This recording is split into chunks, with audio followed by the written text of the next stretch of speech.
Olá, pessoal. Hoje é a nossa quarta aula, tá certo? O tema, dobras cutâneas, diâmetros e perímetros de circunferência. E hoje ela está sendo gravada devido ao evento, tudo bem? Então, vamos lá. Nesta aula, nós vamos conhecer métodos e técnicas para realizar medidas antropométricas nas dobras cutâneas, bem como avaliar os diâmetros e perímetros de cada segmento, oportunizando diferentes formas de avaliação de acordo com cada tipo de atividade que o indivíduo irá desenvolver posteriormente. Nós esperamos que, ao término dessa aula, você seja capaz de identificar os instrumentos de medição de dobras cutâneas, identificar o local adequado para cada dobra selecionada, medir e avaliar tecnicamente as dobras sugeridas e conhecer os protocolos de avaliação das dobras cutâneas. Primeiro ponto da aula de hoje é o conceito de dobras cutâneas. A espessura das dobras cutâneas permite avaliar o seu desenvolvimento, o seu grau de desenvolvimento do tecido celular subcutâneo, ou seja, a adiposidade. Vários estudos observaram diferenças sexuais no crescimento do tecido adiposo, com aumento acentuado no sexo feminino, entre 12 e 16 anos. Além disso, relatam que a espessura das dobras cutâneas é dependente do local onde elas são medidas, da idade, do sexo, da hereditariedade, das condições musculares, da alimentação e da atividade física. Também foi observado que a diferença do desempenho entre os indivíduos do sexo masculino e feminino pode ser explicada pelo maior percentual de gordura contido no corpo da mulher. A mulher adulta, por exemplo, ela possui cerca de 22% e o homem adulto 13%. A gordura ela tem finalidade de armazenar lipídios, podendo servir de reserva para fornecimento de energia quando a realização do exercício é de longa duração e baixa intensidade. O alto percentual de gordura torna-se prejudicial, pois o transporte dessa gordura implica num gasto energético extra. Ok? Segundo ponto, os pontos de referência para as dobras cutâneas. Por exemplo, no tríceps, a dobra vertical na parte posterior, que é o dorso do braço, na linha média entre o processo acromial e o processo do olecrano da aluna, ou do aluno, por exemplo. Só observar na figura número 10. Tá? Subescapular, dobra oblíqua ou diagonal, tornando-se como base o ângulo inferior da escápula a 45 graus com o horizonte, acompanhando as fibras musculares da região. Pode observar ali nas figuras a de número 11. O peitoral. A dobra diagonal, tomada ao longo do caminho médio, da linha oblíqua para os homens, no primeiro terço, e no primeiro terço para as mulheres, entre a axila e o mamilo. Aí vocês vão observar isso na figura de número 12. Tá certo? Axilar média. Dobra tomada na parede lateral do peito, na linha axilar média, no nível do chifoide. Segundo o protocolo de Luhmann, a dobra é horizontal e, de acordo com o Pollack e Wilmore, é vertical. Tá? Isso vocês conseguem observar na figura de número 13. A suprailíaca é a dobra oblíqua tomada imediatamente acima da crista ilíaca na linha axilar média, permitindo à pele seguir a sua linha oblíqua natural. Isso vocês vão perceber na figura de número 14. Tá? A supraespinhal é a dobra tomada ao longo da linha natural da pele, a 2 centímetros medial e 1 centímetro da espinha superior anterior da crista ilíaca. Era a antiga suprailíaca utilizada para o cálculo do somatótipo de Helt-Carter. Isso vocês vão observar na figura de número 15. Abdominal. A dobra vertical tomada a 2 centímetros laterais do umbigo, mas não inclui tecido umbilical, e é realizada no lado direito. Figura de número 16. A coxa. Essa dobra vertical, na região anterior da coxa, no ponto médio entre a dobra inguinal e a borda superior da patela, estando a perna direita relaxada, semifletida com o pé apoiado e o peso do corpo transferido para a perna esquerda. Observem ali na figura de número 17. Tá bom? A perna. Panturrilha medial, dobra vertical. Tomada no ponto medial de maior perímetro da perna, estando o indivíduo sentado, fazendo um ângulo de 90 graus entre a perna e a coxa. Isso na figura de número 18. Tá bom? Terceiro ponto, as técnicas de medidas das dobras cutâneas.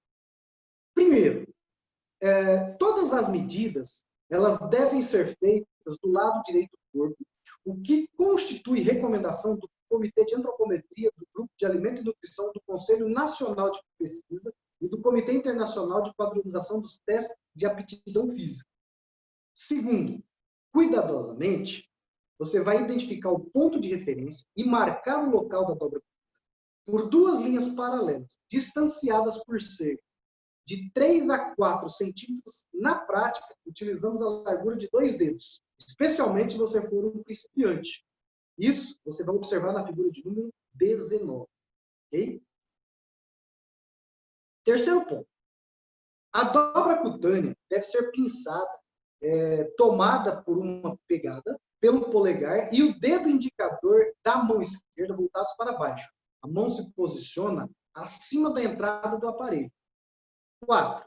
Todas as medidas devem ser realizadas colocando-se as pontas do compasso perpendicularmente à dobra. 5.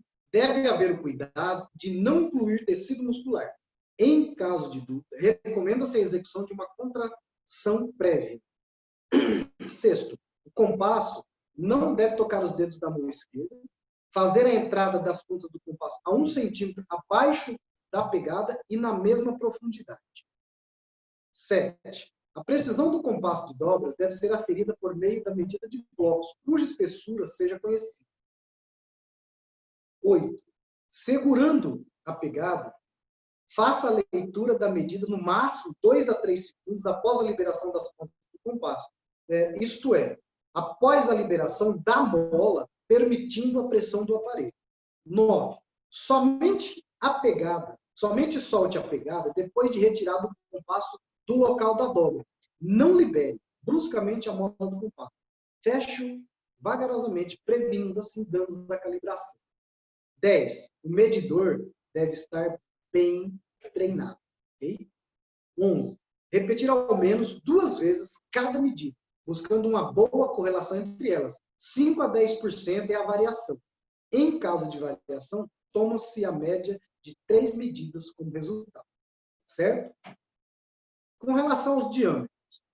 Diâmetro é uma medida biométrica tomada em projeção entre duas extremidades ósseas, que podem ser simétricas ou não, e situadas em planos perpendiculares, ou quase, ao eixo longitudinal do corpo.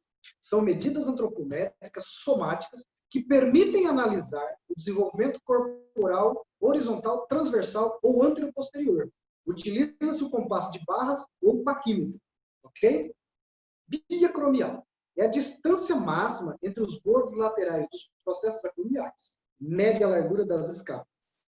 O valor para os adultos homens varia de 37 a 44 centímetros e para as mulheres de 34 a 38 centímetros. Observem a figura de número 20.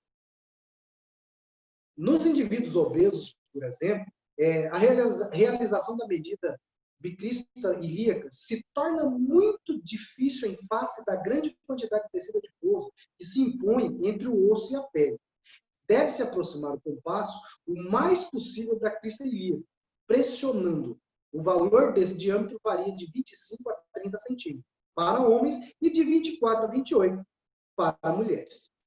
Veja o próximo ponto. Videotoidiano. Distância máxima em projeção entre os pontos mais laterais das massas musculares dos deltoides. É cerca de 3 centímetros maior que o diâmetro biacromial. Transverso do tórax. Utiliza-se como ponto de referência a articulação do apêndice xifoide do externo. Mede-se a largura máxima do tórax. Partes mais laterais das costelas. Em apneia inspiratória máxima, na altura da articulação do apêndice xifoide. O valor para homens é de 28 a 35 e para as mulheres de 25 a 30 centímetros. Ok? Torácico anteroposterior, média profundidade do tórax. É a distância do mesoesternal ao processo espinhoso da vértebra. Localizada no plano horizontal em relação ao ponto mesoesternal. A diferença entre os dois diâmetros torácicos é, em média, de 8 centímetros. 5 a 12 centímetros. Na exemplificação de diferença. Bicrista ilíaca, distância entre os pontos mais laterais das tuberosidades ilíacas. Bitrocantérico, é a distância máxima em projeção entre os pontos mais salientes lateralmente do trocânter maior dos ossos do fêmur. É impreciso no sexo feminino devido à dificuldade de localização dos pontos de referência em função da adiposidade específica do sexo. O valor para homens é de 30 a 33 centímetros e para as mulheres de 32 a 35 centímetros. Transverso do úmero. A distância máxima entre os pontos mais salientes dos epicôndilos mediais e laterais do úmero, estando o braço horizontalmente para frente, com o cotovelo e o ombro em flexão de 90 graus. O valor médio para homens varia de 5 a 10 centímetros e para mulheres de 4 a 8 centímetros. Confira na figura 21. O transverso do punho. Distância máxima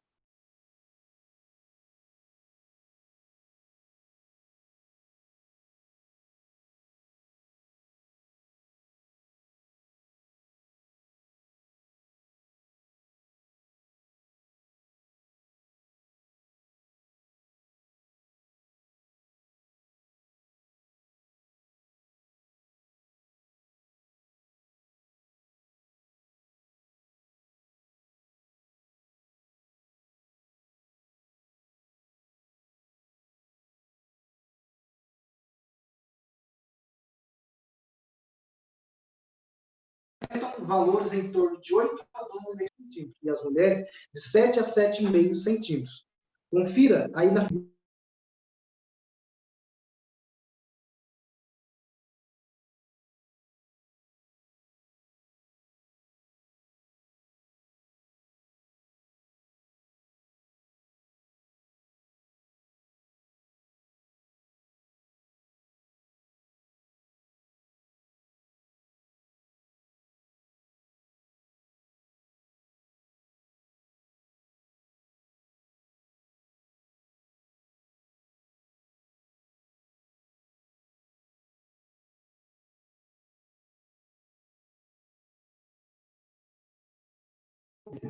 É utilizado para o cálculo de massa óssea através da equação 8.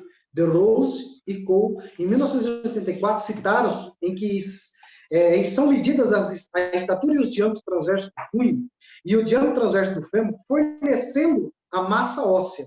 Todas as medidas devem ser expressas em metros. Técnicas de medida dos diâmetros.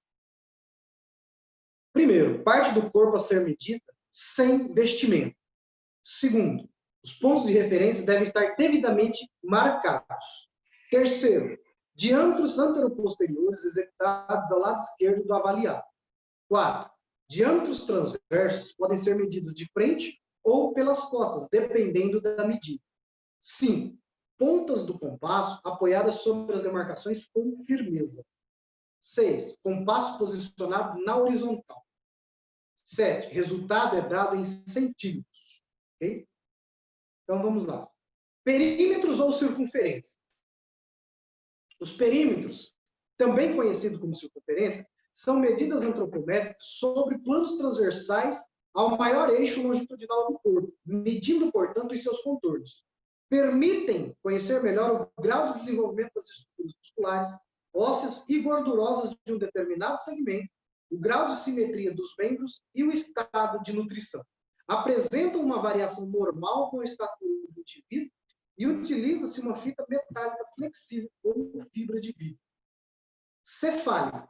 É a circunferência obtida entre a glabela, localizada no osso frontal próximo à sobrancelha, na parte anterior, e a protuberância occipital externa, na parte posterior. Muito utilizado para a confecção de capacetes, bonés e chapéus. No nascimento, seu valor médio é de 35 centímetros, com 1 ano, de 47 centímetros, com 2 anos, 49 centímetros, e 3 anos, 50 centímetros. Nos adultos, oscila entre 55 e 60 centímetros, havendo uma discreta relação com a estatura e, normalmente, maior nos homens em relação às mulheres, menos de 1 centímetro. Do tronco, dispõe de 3 perímetros, quais sejam o subaxilar, mamilar e tifoidiano, sendo este último mais usado por apresentar ponto de referência ósseo, portanto, mais preciso. Tifoidiano. O ponto de referência é o apêndice tifoide, do osso externo. Esse perímetro é em torno de metade do valor da estatura, permitindo avaliar o desenvolvimento do tronco em largura e espessura, bem como uma boa ideia da massa corporal. Devido à mobilidade das costelas, o ajuste da fita métrica, diversidade dos pontos de referência e a respiração, este perímetro apresenta uma precisão relativa. Nele, deve haver um cuidado especial com a respiração, que deve ser tomado, realizando a mensuração do ponto máximo da apneia inspiratória. O valor médio no homem adulto varia de 80 a 105 centímetros, e nas mulheres, entre 70 e 90 centímetros. Do abdômen. Existem 2 perímetros principais no abdômen, o epigástrico e o umbilical, sendo que o segundo é o mais utilizado. Abdominal umbilical. É a circunferência máxima ao nível da cicatriz umbilical. Essa medida é parcialmente precisa por causa das estruturas moles regionais. Para os homens, o valor situa-se entre 80 e 95 centímetros e para as mulheres entre 70 e 85 centímetros. Confira aí na figura 24. Quadril. É a maior circunferência envolvendo os glúteos, as nádegas. Essa medida é utilizada na relação da cintura quadril. É a razão entre as circunferências da cintura, perímetro abdominal umbilical, e do quadril. Veja aí na figura 25. Podemos calcular a massa corporal magra, o MCM, e o percentual de gordura, através das equações 9 e 10, que, segundo os seus autores, apresentam correlações de 0,87 a 0,92 com o médio hidrostático, respectivamente. Então, veja aqui, ó, o Wilmore, que é a equação de número 9, o MCM é igual a 44,646 mais 1,0817 vezes a massa, menos 0,7396 vezes o perímetro abdominal, em centímetros. E Bank, que é a equação de número 10, mostra assim: percentual de gordura igual 100 menos, abre cochete, 100 vezes, abre parênteses, MCM dividido pela massa, tá, em quilo, fecha parênteses, fecha cochete. É a equação 10. O índice de adiposidade abdominal de Lorentz está na equação 11 e classificação no quadro 3. Na equação 11 de Lorentz, por exemplo, é o perímetro abdominal umbilical mais 14, igual ao perímetro tifoidiano. Tá? Vocês podem ver na observação do quadro 3, onde tem a classificação do índice de adiposidade abdominal de Lorentz. Tá? O indivíduo magro até 11,9, o indivíduo normal de 12 a 16, o indivíduo gordo acima de 16,9. Vamos fazer, então, uma pontuação em alguns pontos da aula. Veja bem, por exemplo, lá com relação ao conceito das dobras cutâneas. Nós aprendemos que a espessura dessas dobras cutâneas, ela permite avaliar o grau de desenvolvimento do tecido celular subcutâneo, ou seja, a gordura, que é a adiposidade. E que essa espessura das dobras cutâneas é dependente do local onde são medidas, da idade, do sexo, da hereditariedade, das condições musculares, da alimentação e da atividade física, inclusive. Outro ponto que nós observamos também nessa aula são os pontos de referência para as dobras cutâneas. Apresentamos, então, os pontos específicos para as realizações dessa medida de dobras cutâneas e como deve ser medido cada ponto, respeitando alguns protocolos. Outro ponto são as técnicas de medida das dobras cutâneas. Essas medidas de perímetros, também conhecidas como circunferências, e que fazem parte das medidas antropométricas sobre os planos transversais, ao maior eixo longitudinal do corpo, medindo dessa forma, então, o seu contorno. Ou seja, são medidas de fácil aplicação e elas devem ser realizadas de forma a seguir uma padronização internacional,